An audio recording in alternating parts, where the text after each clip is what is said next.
Bonjour à tous, c'est Judith des Magies de la Lune et je vous propose une vidéo pour un petit peu sous un format différent pour vous présenter un tirage pour le mois d'août. Tirage que je fais donc le 30 juillet. Je précise que je le fais le 30 juillet parce que étant donné ce qui va se passer demain et après-demain et après-après-demain, enfin voilà, tout le début août avec la présence de cette conjonction nœud nord, Uranus, Taureau, dont on parle un peu partout. La datation, en l'occurrence, elle est super importante. Parce il est trop marrant ce tirage, en vérité. Ça correspond pas mal, et ça nous donne peut-être une espèce d'explication à ce qui va se passer. Alors, qu'est-ce que je cherche? Avec quoi je l'ai fait, le tirage? Déjà, présentation première. Je l'ai fait avec un oracle, hein. Je l'ai pas fait avec un tarot cette fois.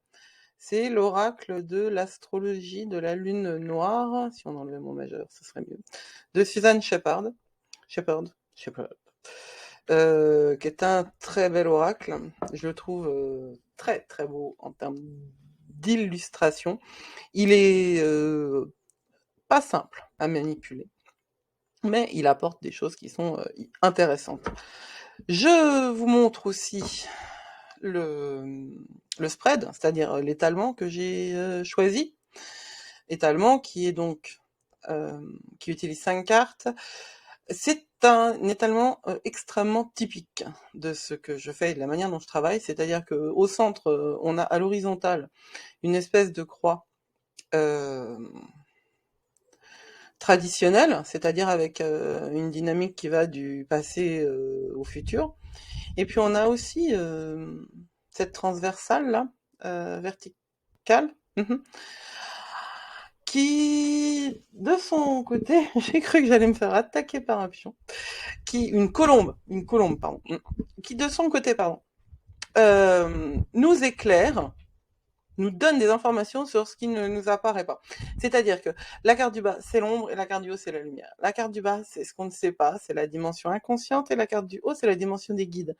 Parce que dans mon paradigme, dans l'univers dans lequel Judith évolue, il y a des guides, hein, bien évidemment.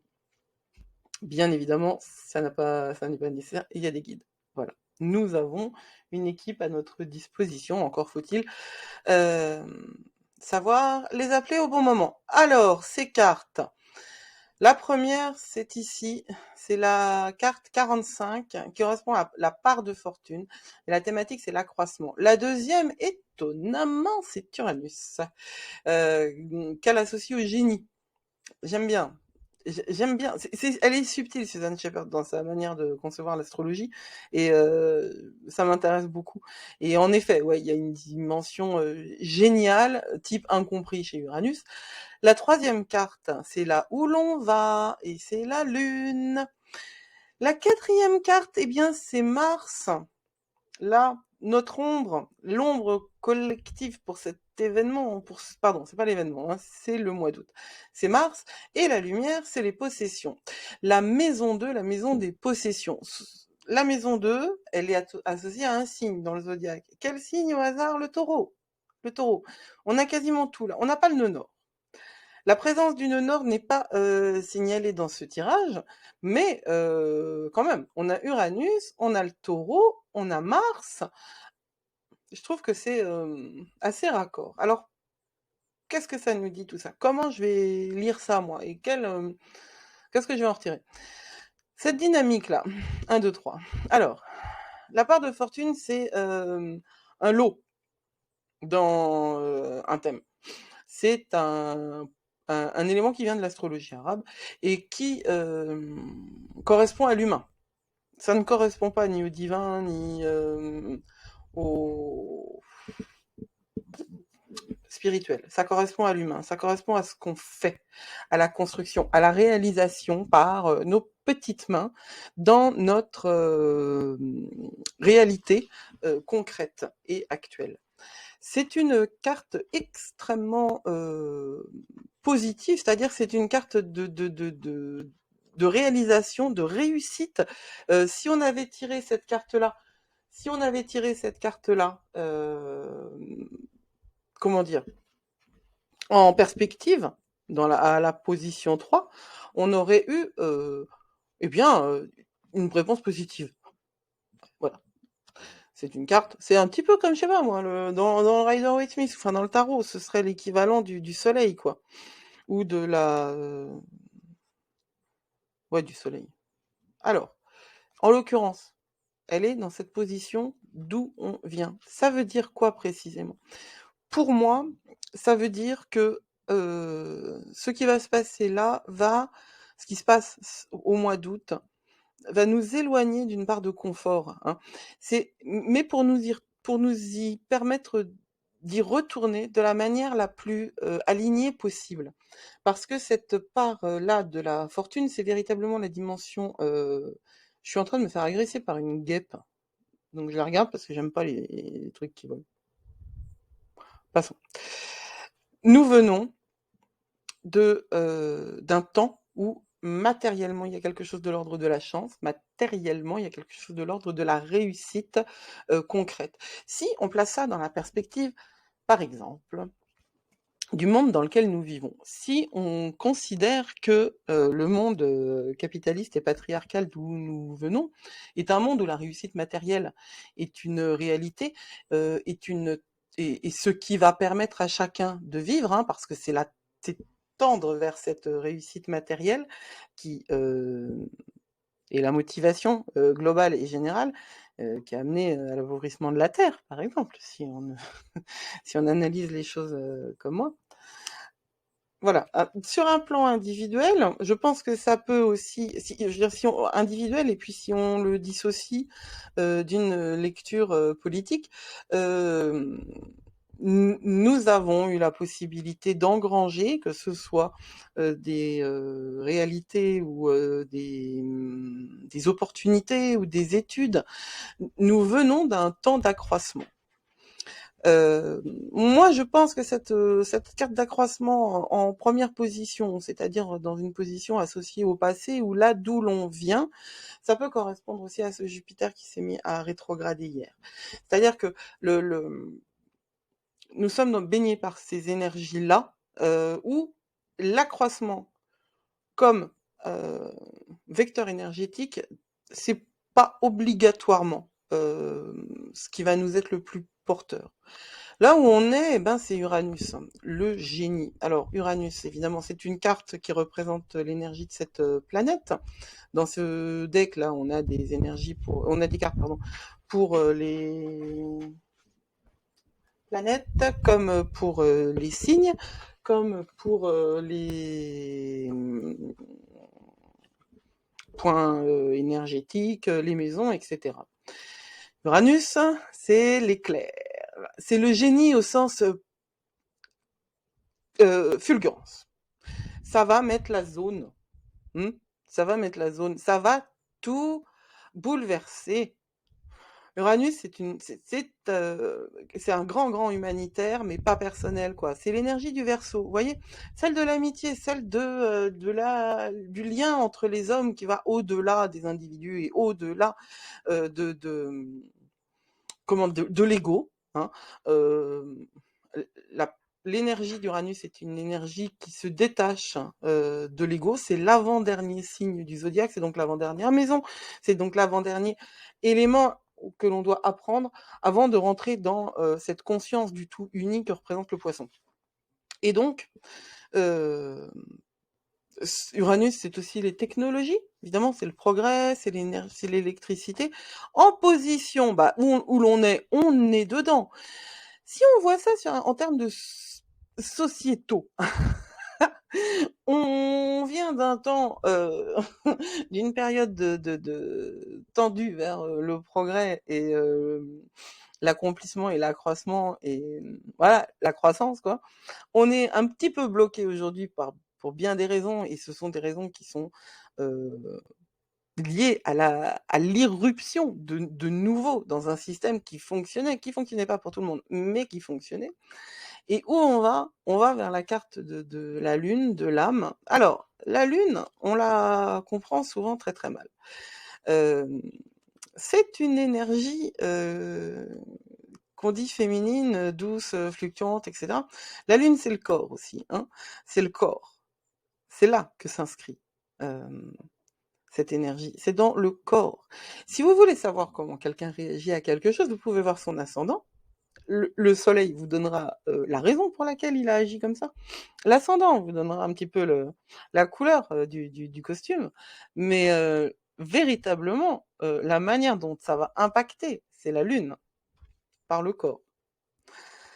La lune, c'est l'âme, c'est tout ce qui est fluctuant, c'est tout ce qui n'est pas sûr. C'est-à-dire que là où on va avec tout ça, si on ne prend pas en considération les deux cartes qui vont nous éclairer et guider ce chemin, la guêpe, là où on va avec tout ça, c'est vers une fusion de nous et d'une réalité transcendantale. Il va tout de même falloir se méfier des illusions et des dissimulations. Alors, nous ne savons pas où nous allons. Et je pense que ce tirage pour le mois d'août, ce qu'il nous dit, c'est que oui, il peut y avoir une espèce de perte et surtout une inconscience. On ne sait pas où l'on va. On ne sait pas où l'on va. Mais on y va. Et on y va à la lumière de quoi? Porté par quoi? Parce que l'ombre, là, la carte de l'ombre, elle représente quoi? Elle représente ces énergies sous-jacentes qui nous agissent en permanence. Qu'on en soit conscient ou pas, on est acté par nous, par notre volonté et par notre désir, mais par autre chose. Et ce courant-là, c'est Mars. Alors Mars, c'est le tyran, c'est le dictateur, c'est l'énergie première, c'est aussi la sexualité. Mars, c'est l'énergie, c'est la planète qui va diriger le Bélier, donc qui va diriger cette, mais pas que le Bélier, hein, mais qui va diriger cette puissance organique dont la graine a besoin pour sortir de sa gangue et à aller sortir de la Terre et monter.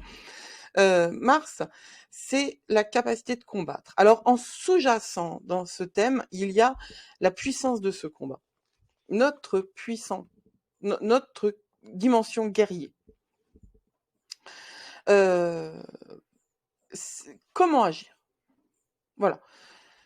Là-dessous, vous avez cet éclairage. Comment agir?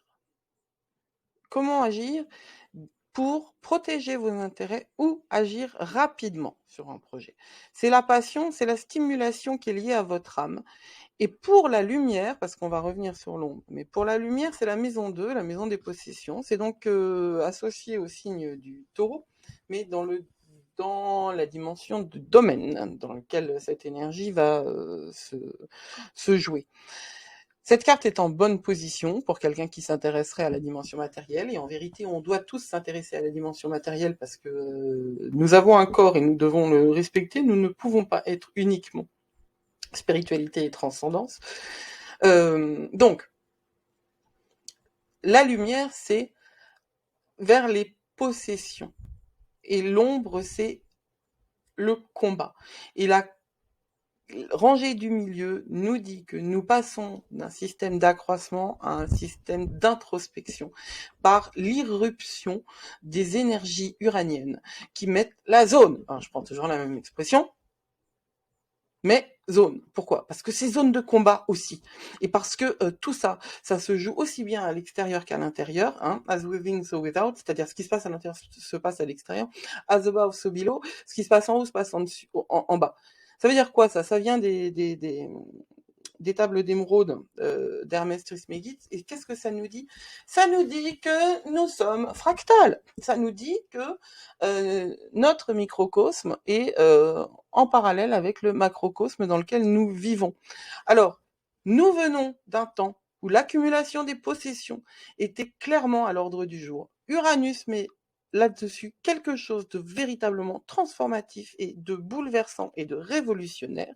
Et nous allons vers une introspection, une prise en compte de l'âme et donc de la non-certitude.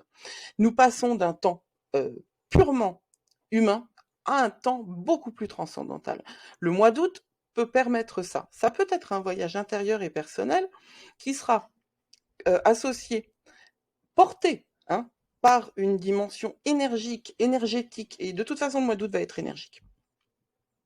Et ça peut être aussi éclairé, donc, par l'inscription de cette vie-là, pardon, de ce trajet-là, à l'intérieur d'une maison qui n'est pas la plus transcendantale, c'est la deuxième. On est au tout début du chemin du zodiaque, la maison 2, celle des possessions. Et pourquoi est-ce que les possessions arrivent en maison 2? C'est parce que c'est cette sécurité, cette stabilité, cette chose qui nous est fondamentale. Il ne faut pas concevoir les possessions, dans cette lecture à mon avis, il ne faut pas les concevoir comme une accumulation de biens. Il faut les concevoir comme ce qui va nous permettre de survivre à tout. Ce qui est nos possessions au sens de ce qui nous construit et ce qui nous définit. Voilà, alors je serais très très curieuse d'entendre d'autres lectures parce que ce tirage à la fois me parle et à la fois m'interroge. Et si vous aviez d'autres opinions, ou en tout cas une manière de voir les choses un petit peu différente, eh bien ce serait avec bonheur que je le recevrais soit en commentaire, soit sur lesmagiesdelalune.com, il y a un formulaire de contact, ou alors sur la page Les Magies de la Lune sur Facebook. Il y en a une aussi sur Insta, il y a aussi une présence sur Pinterest. Il y a moyen de communiquer.